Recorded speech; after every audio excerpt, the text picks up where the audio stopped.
Special cutting techniques as precision hair cutting. ಕೋರ್ಸಿಗೆ ಸ್ವಾಗತ. ಈ session ಇಂದ ಮುಖದ ವಿವಿಧ ಭಾಗಗಳ ಬಗ್ಗೆ ನಾವು ಮಾತಾಡೋಣ. ಇದರಲ್ಲಿ ನಾವು ಹೇರ್ ಕಟ್ ಮತ್ತೆ ಬ್ಲೋ ಡ್ರೈ ಕೂಡ ಕವರ್ ಮಾಡ್ತೀವಿ. ಕೂದಲು ಕತ್ತರಿಸೋದಾಗ್ಲಿ, ಅದಕ್ಕೆ ಆಕಾರ ಕೊಡೋದಾಗ್ಲಿ, ಕಟ್ಟಿಂಗ್, ಉದ್ದ, ಸ್ಟ್ರಕ್ಚರ್ ಮತ್ತೆ ದಪ್ಪ ಮಾಡುವಂತ ಪ್ರಕ್ರಿಯೆ. ಕೂದಲು ಕಟ್ ಮಾಡೋ ಎಕ್ವಿಪ್ಮೆಂಟ್ ಇಂದ ಇದನ್ನೆಲ್ಲ ಮಾಡಲಾಗತ್ತೆ. ಬಳಸುವಂತ tools: barber scissor, trolley, hand dryer, tail comb ಮತ್ತೆ style comb, neck strip, round brush, sectioning clips, spray bottle. ಅಗತ್ಯವಾದ ವಸ್ತುಗಳು: ಟವಲ್, ಅಗತ್ಯವಾದಷ್ಟು ಹೇರ್ ಶಾಂಪೂ ಮತ್ತೆ ಅದ್ರ ಜೊತೆಗೆ ನೀರು. ಮುಖದ ಆಕಾರವನ್ನ ಮೊದಲು ಗುರ್ತು ಹಿಡಿಬೇಕು. ಮಾಡರ್ನ್ ರೀತಿನಲ್ಲಿ ಕೂದಲಿಗೆ ಆಕಾರ ಕೊಡುವಂತ ಸಿದ್ಧಾಂತವನ್ನ ಕ್ಲೈಂಟ್ ಹೇಗ್ ಕೇಳ್ತಾರೋ ಹಾಗೆ ನಾವು ಕೊಡ್ಬೇಕಾಗತ್ತೆ. ಅದು ತುಂಬಾ ಮುಖ್ಯ. ಹೇರ್ ಕಟ್ಟು ಫಲ ಕೊಡ್ಬೇಕು ಅನ್ನೋದಾದ್ರೆ ಮೊದಲು ಮುಖ್ಯವಾಗಿ ಕ್ಲೈಂಟ್ ಮುಖದ ಸೌಂದರ್ಯನ ನೋಡ್ಕೋಬೇಕು ಮತ್ತು ಅವರಲ್ಲಿ ಏನ್ ಕಮ್ಮಿ ಇದೆ ಅಂತ ನೋಡ್ಕೋಬೇಕು. ಕೂದಲು ಕಟ್ ಮಾಡೋದಾಗ್ಲಿ, ಕೂದಲಿಗೆ ಆಕಾರ ಕೊಡೋದಾಗ್ಲಿ, ಶೇಪ್ ಮಾಡುವಾಗ ಕೂದಲನ್ನ ಕಟ್ ಮಾಡೋ ಉಪಕರಣದಿಂದ ಕೂದಲು ಕಟ್ ಮಾಡೋದಾಗ್ಲಿ, ಉದ್ದ ಕೊಡೋದಾಗ್ಲಿ ಅಥವಾ ಸ್ಟ್ರಕ್ಚರ್ ಕೊಡೋದಾಗ್ಲಿ ಕಾರಣ ಆಗತ್ತೆ. ಕೂದಲು ಕಟ್ ಮಾಡೋಕ್ಕೂ ಮುಂಚೆ ಮುಖದ ಆಕಾರ ಹೇಗಿದೆ ಅಂತ ತಿಳ್ಕೋಬೇಕಾಗಿರೋದು ತುಂಬಾ ಮುಖ್ಯ. ಮುಖದ ಆಕಾರದ 7 ಪ್ರಕಾರ: ಓವಲ್ ಶೇಪ್. ಓವಲ್ ಶೇಪ್ ಅಂದ್ರೆ ಉದ್ದನೂ ಇರೋದಿಲ್ಲ, ಅಗಲನೂ ಇರೋದಿಲ್ಲ. ಈ ಓವಲ್ ಶೇಪ್ ಮುಖಕ್ಕೆ ಎಲ್ಲಾ ಹೇರ್ ಸ್ಟೈಲು ಸೂಟ್ ಆಗತ್ತೆ, ಯಾಕಂದ್ರೆ ಇದು ಪ್ರೊಪೋರ್ಷನೇಟ್ ಆಗಿರುತ್ತೆ. ಇಂಥವ್ರಿಗೆ ಎಲ್ಲಾ ಲೆಂತಿನ ಹೇರ್ ಸ್ಟೈಲ್ ಚೆನ್ನಾಗಿ ಕಾಣಿಸತ್ತೆ. Round shape. ಉದ್ದ ಕೂದಲು ಇವ್ರ ಮುಖನ ಉದ್ದ ಕಾಣೋ ಹಾಗೆ ಮಾಡುತ್ತೆ, ಅದರಿಂದ ಸುಂದರವಾಗೂ ಕೂಡ ಕಾಣಿಸ್ತಾರೆ. ಅದೇ ಶಾರ್ಟ್ ಹೇರ್ ಇದ್ರೆ ಅವ್ರ ಮುಖ ಇನ್ನೂ ದಪ್ಪ ಕಾಣೋ ಹಾಗೆ ಮಾಡುತ್ತೆ. Square shape. ಕೂದಲನ್ನ ಸ್ವಲ್ಪ ಮೇಲ್ಭಾಗಕ್ಕೆ ಮತ್ತೆ ಸೈಡ್ಸ್ ಇಂದ ಸ್ವಲ್ಪ ನ್ಯಾರೋ ಆಗಿಡುವಂಥದ್ದು ಈ ಮುಖಕ್ಕೆ ಸೂಟ್ ಆಗತ್ತೆ. ಸೈಡ್ಸ್ ಇಂದ ಸ್ವಲ್ಪ ಡೀಪ್ ಆಗಿಡಿ, ಕೂದಲನ್ನ ಟೆಕ್ಸ್ಚರ್ ಮತ್ತೆ ಸಾಫ್ಟ್ ಆಗಿಟ್ರೆ ಆಗ ಮುಖ ಚೆನ್ನಾಗಿ ಕಾಣಿಸತ್ತೆ. Diamond shape. ಈ ಶೇಪಿನ ಮುಖದವ್ರಿಗೆ ಬಾಬಿ ಕಟ್ ತುಂಬಾ ಒಳ್ಳೆ ಕಟ್ಟಿಂಗ್ ಆಗಿರತ್ತೆ. ಈ ಆಕಾರದವ್ರಿಗೆ ಅವ್ರ ಮುಖದ ಸೌಂದರ್ಯನ ಹೆಚ್ಚೋದಿಕ್ಕೆ ನೇರವಾದ ಫ್ರೆಂಚ್ ಕಟ್ ಅನ್ನ ಕೊಟ್ರೆ ಚೆನ್ನಾಗಿರತ್ತೆ. Heart shape. ಈ ಆಕಾರದ ಮುಖ ಇರೋರಿಗೆ ಫೋರ್ ಹೆಡ್ ಅನ್ನ ಸ್ವಲ್ಪ ಕವರ್ ಮಾಡೋದ್ರಿಂದ ಅವ್ರಿನ್ನೂ ಸುಂದರವಾಗಿ ಕಾಣಿಸ್ತಾರೆ. ಚಿನ್ ಸ್ವಲ್ಪ ಇನ್ನೂ ದೊಡ್ಡದಾಗಿ ಕಾಣಿಸೋದಿಕ್ಕೆ ಜಾ ಲೈನ್ ಹತ್ರ ಕೂದಲನ್ನ ಸ್ವಲ್ಪ ಜಾಸ್ತಿ ಇಡ್ಬೇಕು. Peer shape. ಜಾ ಲೈನ್ ಅನ್ನ ಉದ್ದ ಕೂದ್ಲಿಂದ ಅದನ್ನ ಕವರ್ ಮಾಡಬಹುದು. ಶಾರ್ಟ್ ಕಟ್ ಬೇಕು ಅನ್ನೋದಾದ್ರೆ ಮೇಲ್ಭಾಗದ ಕೂದಲನ್ನ ಸ್ವಲ್ಪ ಜಾಸ್ತಿ ಇಟ್ಕೊಳ್ಳಿ, ಅದರಿಂದ ಮೇಲ್ಭಾಗದ ಮುಖ ಸ್ವಲ್ಪ ಜಾಸ್ತಿ ಕವರ್ ಆಗತ್ತೆ. ಅಬ್ಲಾಂಗ್ ಶೇಪ್. ಉದ್ದ ಕೂದ್ಲಿದ್ರೆ ಮುಖನ ಸ್ವಲ್ಪ ಕೆಳಭಾಗ ಕೆಳ್ಕೊಂಡ್ ಹೋಗುತ್ತೆ, ಅದರಿಂದ ಅವ್ರ ಮುಖ ಇನ್ನೂ ಉದ್ದ ಕಾಣಿಸತ್ತೆ.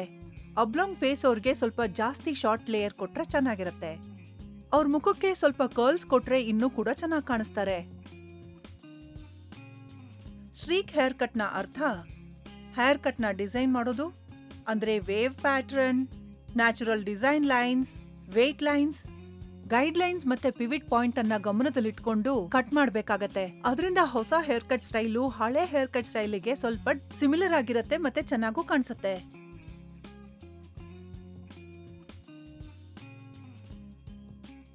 ಕಟಿಂಗ್ ಟೆಕ್ನಿಕ್ಸ್: ಕರ್ಲಿ ಹೇರ್ಸ್ ನ ಕಟ್ ಮಾಡೋದು. ಗುಂಗುರು ಕೂದ್ಲಿಗೆ ನೀವು ಯಾವುದೇ ರೀತಿ ಹೇರ್ ಕಟ್ ಅನ್ನ ಮಾಡಬಹುದು. ಸ್ಟ್ರೈಟ್ ಹೇರ್ ಕಟ್ ಮಾಡೋದಕ್ಕಿಂತ ಇದರಲ್ಲಿ ವಿಭಿನ್ನವಾದ ಆಕಾರ ಸಿಗುತ್ತೆ ಮತ್ತದು ಚೆನ್ನಾಗೂ ಕಾಣಿಸುತ್ತೆ. ಗುಂಗುರು ಕೂದಲು ಒಣಗ್ದಾಗ ಡ್ರೈ ಆಗೋಗುತ್ತೆ, ಆ ಕಾರಣಕ್ಕೆ ವೇಟ್ ಲೈನ್ ಇನ್ನೂ ಕೂಡ ಜಾಸ್ತಿ ಕಾಣಿಸುತ್ತೆ.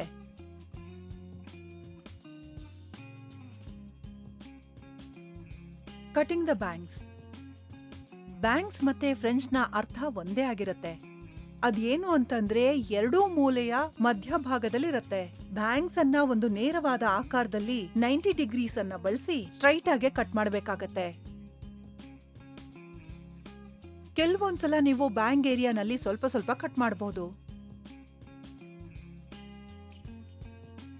Racer cutting. ಕತ್ತಿಯಿಂದ ಕೂದಲನ್ನ ಕತ್ತರಿಸೋದ್ರಿಂದ ಸ್ವಲ್ಪ ಸಾಫ್ಟ್ ಲುಕ್ ಅನ್ನ ಕೊಡುತ್ತೆ. ಮಧ್ಯಮ ಮತ್ತೆ ತೆಳ್ಳಗಿರೋ ಕೂದಲೋರ್ಗೆ ಇದು ತುಂಬಾ ಚೆನ್ನಾಗಿರತ್ತೆ. ಇದರಿಂದ ಒಳ್ಳೆ ಸ್ಟ್ರಕ್ಚರ್ ಕೂಡ ನಮ್ಗೆ ಸಿಗತ್ತೆ.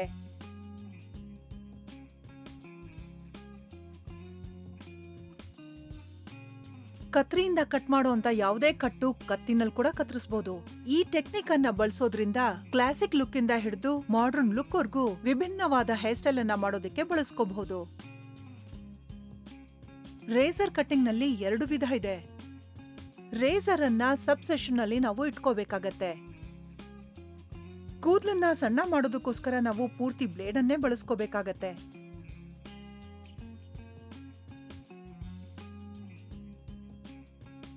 ರೇಸರ್ ಅನ್ನ 45 ಡಿಗ್ರಿ ಆಂಗಲ್ ನಲ್ಲಿ ಇಟ್ಕೊಳ್ತೀವಿ.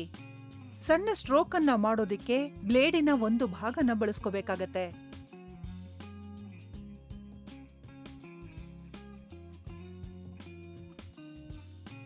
ಸ್ಟ್ರಕ್ಚರೈಸಿಂಗ್